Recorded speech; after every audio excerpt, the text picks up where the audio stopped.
પ્રિય ભક્તજનો, શ્રાવણનો પવિત્ર મહિનો ભગવાન શિવ અને માતા પાર્વતીની આરાધનાનો અત્યંત શુભ અને મંગળકારી સમય માનવામાં આવે છે. એવી માન્યતા છે કે શ્રાવણના આ પુણ્ય દિવસોમાં સાચા મનથી, પૂરી શ્રદ્ધા અને સમર્પણ સાથે મહાદેવ અને માતા પાર્વતીનું સ્મરણ કરવાથી ભક્તના મનને અસીમ શાંતિ મળે છે અને તેના જીવનમાં સકારાત્મકતા, સુખ અને સમૃદ્ધિનો નિરંતર સંચાર થાય છે. આજે આપણે શ્રાવણ માસના બીજા દિવસના આ અત્યંત શુભ અવસર પર સાંભળવા જઈ રહ્યા છીએ માતા પાર્વતી અને ભગવાન ભોળેનાથ સાથે જોડાયેલી એક અત્યંત પવિત્ર અને શિક્ષાપ્રદ કથા. આ કથામાં ભક્તિ, અગાધ વિશ્વાસ, કર્મના ફળ અને માતા પાર્વતીની અસીમ કૃપાનો એવો ગૂઢ સંદેશ છુપાયેલો છે જે માણસને જીવનની સૌથી કઠિન પરિસ્થિતિઓમાં પણ ધર્મ અને સત્યનો માર્ગ ન છોડવાની પ્રેરણા આપે છે. એટલા માટે હે શિવ ભક્તો, તમારી આંખો બંધ કરીને આ પાવન કથાને પૂર્ણ શ્રદ્ધા, એકાગ્રતા અને શાંત મનથી અંત સુધી ચોક્કસ સાંભળજો. કથા સાંભળતી વખતે પોતાના મનની અંદર નિરંતર ભગવાન શિવ અને માતા પાર્વતીના દિવ્ય સ્વરૂપનું સ્મરણ કરતા રહેજો અને પોતાની દરેક મનોકામના તેમના શ્રી ચરણોમાં પૂર્ણ વિશ્વાસ સાથે સમર્પિત કરી દેજો. તો આવો પોતાના બંને હાથ જોડીને, મસ્તક ઝુકાવીને માતા પાર્વતી અને ભગવાન ભોળાનાથને પ્રણામ કરીએ અને પૂરા પ્રેમ અને ભક્તિભાવથી બોલીએ, હર હર મહાદેવ, જય માતા પાર્વતી. હવે કોઈ પણ વિલંબ કર્યા વિના પૂર્ણ શ્રદ્ધા સાથે આરંભ કરીએ છીએ શ્રાવણ માસના બીજા દિવસની આ અત્યંત પવિત્ર કથા. પ્રિય ભક્તો, આ પ્રાચીન કાળની વાત છે. આર્યાવ્રતમાં એક વિશાળ અને અત્યંત સમૃદ્ધ રાજ્ય હતું જેના પર રાજા અર્જુન પ્રતાપનું શાસન હતું. તેની સેના અજેય અને અત્યંત શક્તિશાળી હતી. સતત મળતી રહેલી સફળતાઓ અને અઢળક ધન સંપત્તિએ ધીમે ધીમે અર્જુન પ્રતાપના મનમાં એટલું ઊંડું અભિમાન અને અહંકાર ભરી દીધું કે તેને લાગવા માંડ્યું કે આ આખા સંસારમાં તેના માટે કંઈ પણ અસંભવ નથી. રાજા અવારનવાર પોતાના ભરેલા દરબારમાં ખૂબ જ ગર્વથી કહેતો કે માણસે માત્ર પોતાના કર્મ અને બાહુબળ પર વિશ્વાસ કરવો જોઈએ. મેં આજ સુધી જે કંઈ પણ મેળવ્યું છે તે માત્ર મારી શક્તિ અને મારી તલવારથી મેળવ્યું છે. આમાં કોઈ અદ્રશ્ય ઈશ્વરની કૃપા નથી. બીજી બાજુ રાજાની પત્ની મહારાણી નીલમ અને તેની બે દીકરીઓ ભગવાન શિવ અને માતા પાર્વતીની અનન્ય ભક્ત હતી. જ્યારે પણ શ્રાવણનો પવિત્ર મહિનો આવતો ત્યારે તેઓ સૂર્યોદય પહેલાં ઉઠીને શિવ મંદિરમાં જતી અને પૂરા વિધિ વિધાનથી ભગવાન શિવની પૂજા કરતી. મહારાણી નીલમે પોતાની દીકરીઓને સમજાવ્યું હતું કે સાચી ભક્તિ એ છે જેમાં માણસ સુખ અને દુઃખ બંનેમાં ઈશ્વર પરથી પોતાનો વિશ્વાસ ક્યારેય ન છોડે. પરંતુ રાજા અર્જુન પ્રતાપને આ ભક્તિ અને પૂજાપાઠ બિલકુલ પસંદ ન હતો. તે કહેતો હતો કે આ પથ્થરની મૂર્તિઓ સામે હાથ જોડવાથી રાજ્ય સુરક્ષિત નથી રહેતું. સમય પોતાની ગતિએ વીતતો ગયો અને ફરી શ્રાવણનો મહિનો આવ્યો. શ્રાવણના બીજા દિવસની વહેલી સવારે બંને દીકરીઓ શિવ મંદિરમાં પૂજા કરી રહી હતી. બંનેએ આંખો બંધ કરીને ઊંડા ધ્યાનમાં ડૂબીને પ્રાર્થના કરી કે હે ભોળાનાથ, અમારા માતા પિતાની હંમેશા રક્ષા કરજો અને અમારા રાજ્યમાં સુખ શાંતિ જાળવી રાખજો. દુર્ભાગ્યવશ એ જ સમયે રાજા અર્જુન પ્રતાપ ત્યાંથી પસાર થયો. પોતાની દીકરીઓને ફરીથી પૂજામાં બેઠેલી જોઈને તેના મનમાં ક્રોધ ભભૂકી ઉઠ્યો. રાજા ભારે પગલાંથી અવાજ કરતો ગર્ભગૃહમાં પહોંચી ગયો અને બૂમ પાડી કે હું મારી આંખોથી જોઈ રહ્યો છું કે તમે અહીં બેસીને શું મૂર્ખતા કરી રહ્યા છો. તમે આ રાજ્યની રાજકુમારીઓ છો, કોઈ સાધારણ પૂજારી નહીં. નાની દીકરીએ હિંમત ભેગી કરીને કહ્યું કે પિતાજી, અમે તો બસ આપના અને માતાના સુખની પ્રાર્થના કરી રહ્યા હતા.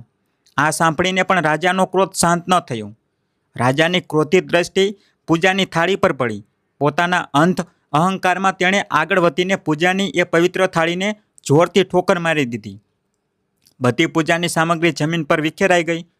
નીલમે ગભરાઈને કહ્યું કે મહારાજ, ક્રોધમાં આવી ભયંકર ભૂલ ન કરો, જેનો પછતાવો તમારે જીવનભર કરવો પડે. ભગવાનનું અપમાન ન કરો. પરંતુ અહંકારમાં ડૂબેલા રાજાએ કોઈની વાત ન સાંભળી અને અત્યંત અનાદર સાથે ભગવાન શિવના પરમ પવિત્ર શિવલિંગ પર પોતાનો પગ મારી દીધો. આ મહાપાપ જોઈને બંને દીકરીઓ અને નીલમ સ્તબ્ધ રહી ગઈ. નીલમે દુઃખી હૃદયથી કહ્યું કે મહારાજ, આજે તમે તમારા જીવનની સૌથી મોટી ભૂલ કરી દીધી છે. આનું પરિણામ બહુ ભયંકર આવશે. રાજાએ ઘમંડથી કહ્યું કે નીલમ, હું કોઈનાથી ડરતો નથી. મારું ભાગ્ય મારી તલવાર લખે છે. આટલું કહીને રાજા ત્યાંથી જતો રહ્યો.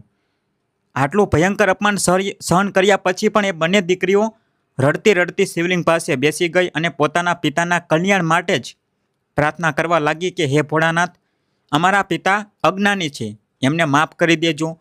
ભગવાન શિવ અને તેમની એ પરમ ભક્ત દીકરીઓ સાથે જે અન્યાય થયો હતો તે કૈલાસ પર બિરાજમાન માતા પાર્વતી જોઈ રહ્યા હતા. માતા પાર્વતી સમજી ગઈ કે રાજાની બુદ્ધિ પૂરી રીતે ભ્રષ્ટ થઈ ચૂકી છે અને જ્યાં સુધી તે પોતાના શારીરિક બળ અને સત્તાનો વિનાશ નહીં જુએ ત્યાં સુધી તેને ઈશ્વરની સત્તાનું જ્ઞાન નહીં થાય. થોડા દિવસો પછી માતા પાર્વતીએ એક અત્યંત બુદ્ધિશાળી મંત્રીનું રૂપ ધારણ કરીને રાજાના દરબારમાં પ્રવેશ કર્યો.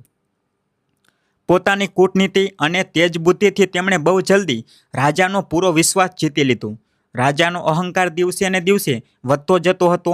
એક દિવસ મંત્રીના રૂપમાં માતા પાર્વતીએ પાડોશી રાજ્ય સુધી એક ગુપ્ત સૂચના પહોંચાડી દીધી કે અર્જુન પ્રતાપ પોતાના ઘમંડમાં એટલો નિશ્ચિંત થઈ ગયો છે કે તેના રાજ્યની સુરક્ષા નબળી પડી ગઈ છે.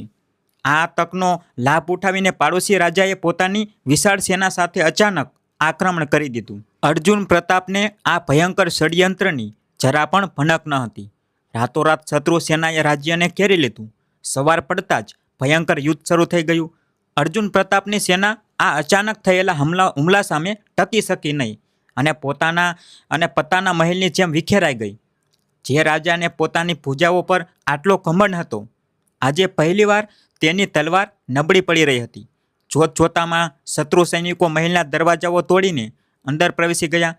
રાજા પાસે ભાગવા સિવાય કોઈ રસ્તો બચ્યો ન હતો.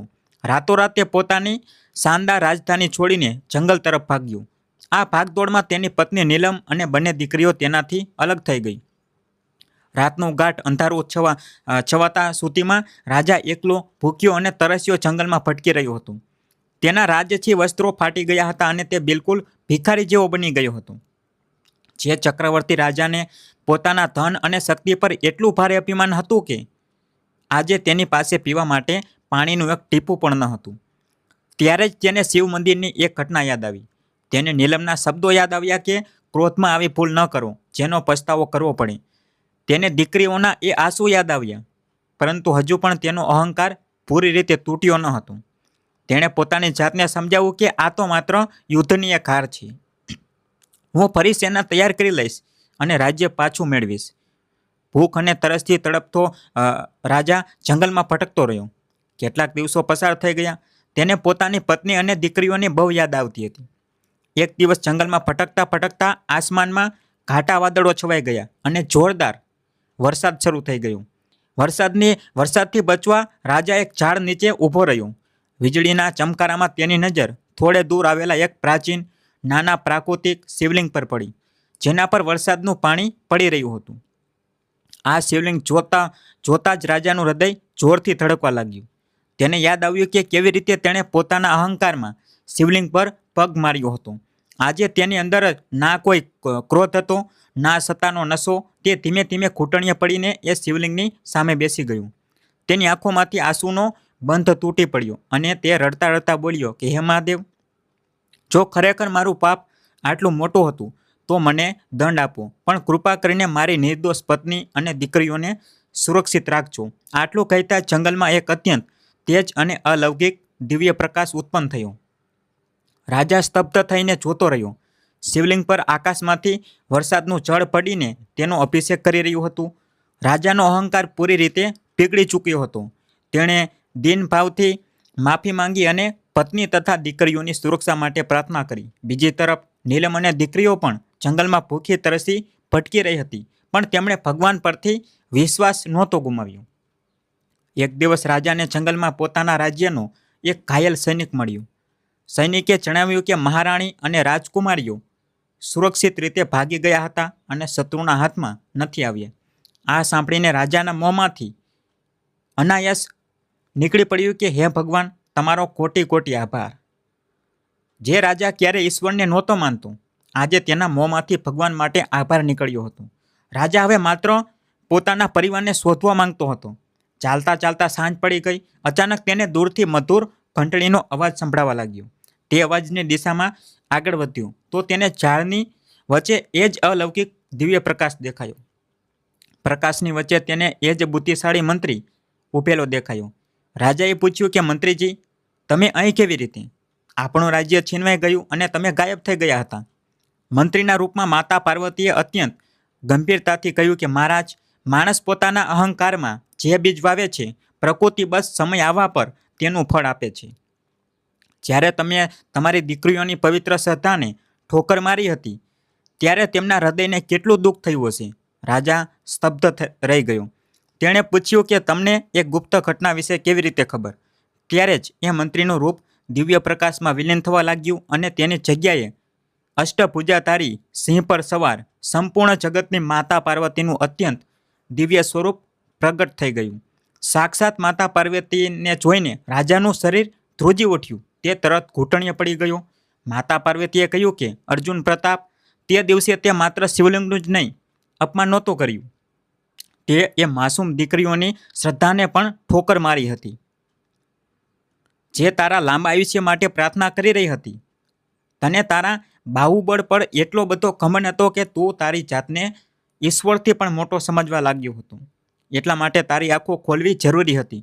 રાજા ત્રુસકે રડવા લાગ્યો અને બોલ્યો કે હે માતા, હું અંત હતો, મને માફ કરી દો. જો મારું રાજ્ય મને ક્યારેય પાછું ન મળે તો પણ મને સ્વીકાર છે. બસ મારી પત્ની અને દીકરીઓ સુરક્ષિત રહે. માતા પાર્વતીનું વાત્સલ્ય જાગી ઉઠ્યું. તેમણે કહ્યું કે તારો પરિવાર સુરક્ષિત છે, પરંતુ સાચો પછતાવો માત્ર આંસુઓથી સિદ્ધ નથી થતું. તારે કર્મની પરીક્ષા આપવી પડશે. હું તને સીધો તારા પરિવાર સુધી નહીં પહોંચાડું. તારી સામે એક એવો નિર્ણય આવશે જેમાં એક તરફ તારું સિંહાસન હશે અને બીજી તરફ તારો ધર્મ. આટલું કહીને માતા પાર્વતી અદૃશ્ય થઈ ગયા. રાજાએ નિશ્ચય કર્યો કે આ વખતે તે માત્ર ધર્મનો સાથ આપશે. રાજા જંગલમાંથી બહાર નીકળ્યો અને આગળ વધ્યો. રસ્તામાં તેને પોતાના રાજ્યના બચેલા વફાદાર સૈનિકો મળી ગયા. સૈનિકો પોતાના રાજાને જીવિત જોઈને ખુશ થઈ ગયા. સેનાપતિએ કહ્યું કે મહારાજ, શત્રુ સેનાનો મોટો ભાગ રાજધાનીની બહાર ગયો છે. જો આપણે આજે રાત્રે જ હુમલો કરીએ તો આપણું રાજ્ય અને સિંહાસન પાછું મળી શકે છે. રાજાએ માતા પાર્વતીની ચેતવણી યાદ આવી. રાજાએ પૂછ્યું કે જો આપણે હુમલો કરીએ તો નિર્દોષ લોકોનો શું થશે? સેનાપતિએ કહ્યું કે યુદ્ધમાં નિર્દોષ લોકોનો જીવ તો જશે જ. જૂનો રાજા હોત તો તેણે તરત યુદ્ધનો આદેશ આપ્યો હોત, પણ આજના અર્જુન પ્રતાપે દ્રઢતાથી કહ્યું કે આજે રાત્રે કોઈ હુમલો નહીં થાય.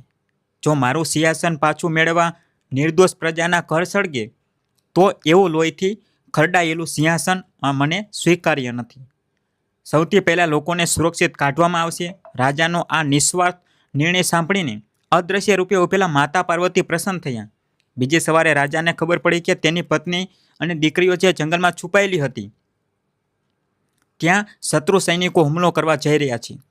રાજાએ તરત સિંહાસનનો મોહ છોડીને પોતાના પરિવારને બચાવવા માટે પોતાના સૈનિકો સાથે એ જંગલ તરફ ઘોડો દોડાવ્યો.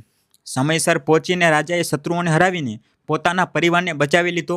પોતાની દીકરીઓને જોઈને રાજા રડી પડ્યો અને તેમની પાસે માફી માંગી કે મેં તમારી શ્રદ્ધાનું અપમાન કર્યું હતું. જીવનની અસલી શક્તિ તલવારમાં નહીં, પણ ઈશ્વરના પ્રત્યેની સાચી શ્રદ્ધામાં છે. રાજાએ પોતાની પત્ની નીલમ પાસે પણ માફી માંગી. પછી રાજા પોતાના પરિવાર સાથે એ જ પ્રાકૃતિક શિવલિંગ પાસે ગયો અને ઘૂંટણીએ પડીને ભગવાન શિવ પાસે ક્ષમા માંગી. ત્યારે જ ત્યાં એક દિવ્ય પ્રકાશ ફેલાયો અને માતા પાર્વતી પ્રગટ થયા. માતા પાર્વતીએ કહ્યું કે અર્જુન પ્રતાપ, તારી પરીક્ષા પૂરી થઈ. તે સિંહાસન કરતાં પ્રજાના જીવ અને તારા ધર્મને વધુ મહત્વ આપ્યું. આ તારા સાચા પછતાવાનું પ્રમાણ છે. હું તને પૂર્ણ ક્ષમા આપું છું. તારું રાજ્ય પણ તને જલ્દી પાછું મળશે. આટલું કહીને માતા પાર્વતી અંતર્ધ્યાન થઈ ગયા. આશીર્વાદના પ્રભાવથી શત્રુ રાજા ગભરાઈને પોતાની સેના પાછી ખેંચી ગયો અને અર્જુન પ્રતાપને કોઈ પણ મોટા યુદ્ધ વિના પોતાનું રાજ્ય પાછું મળી ગયું. પણ આ વખતે રાજા પૂરી રીતે બદલાઈ ચૂક્યો હતો. તેણે સિંહાસન પર બેસતા પહેલાં જ એ જ શિવ મંદિરમાં જઈને ભગવાન શિવની પૂજા કરી અને પોતાની દીકરીઓને કહ્યું કે આજથી હું પણ તમારી સાથે શ્રાવણના પવિત્ર દિવસોમાં શિવ પૂજા કરીશ. રાજાએ રાજ્યમાં ભવ્ય શિવ મંદિર બંધાવ્યું અને ક્યારેય કોઈની ધાર્મિક શ્રદ્ધાનું અપમાન ન કરવાનો આદેશ આપ્યો. હે શિવ ભક્તો, શ્રાવણ માસના બીજા દિવસની આ પવિત્ર કથાની સૌથી મોટી શીખ એ જ છે કે માણસ પાસે ગમે તેટલું ધન કે સત્તા કેમ ન હોય, તેણે ક્યારેય અહંકાર ન કરવો જોઈએ. ભગવાન ભોળાનાથની સામે રાજા અને સાધારણ માણસ બંને સમાન છે. સાચી શ્રદ્ધા એ છે કે જે સુખ અને દુઃખ બંનેમાં જળવાઈ રહે.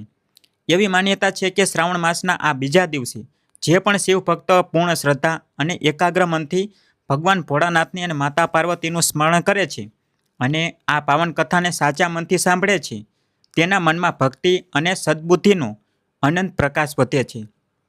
આવો આપણે સૌ પણ આજે શ્રાવણના આ દ્વિતીય દિવસ પર ભગવાન શિવ અને માતા પાર્વતીને પોતાના બંને હાથ જોડીને પ્રાર્થના કરીએ કે આપણી અંદર ક્યારેય પણ અજ્ઞાન અને સત્તાનો અહંકાર ન આવે, આપણા ઘર પરિવારમાં હંમેશા પ્રેમ જળવાઈ રહે અને ઈશ્વર પ્રત્યેનો આપણો વિશ્વાસ ક્યારેય નબળો ન પડે. બોલો ઉમાપતિ મહાદેવની જય, માતા પાર્વતીની જય, હર હર મહાદેવ.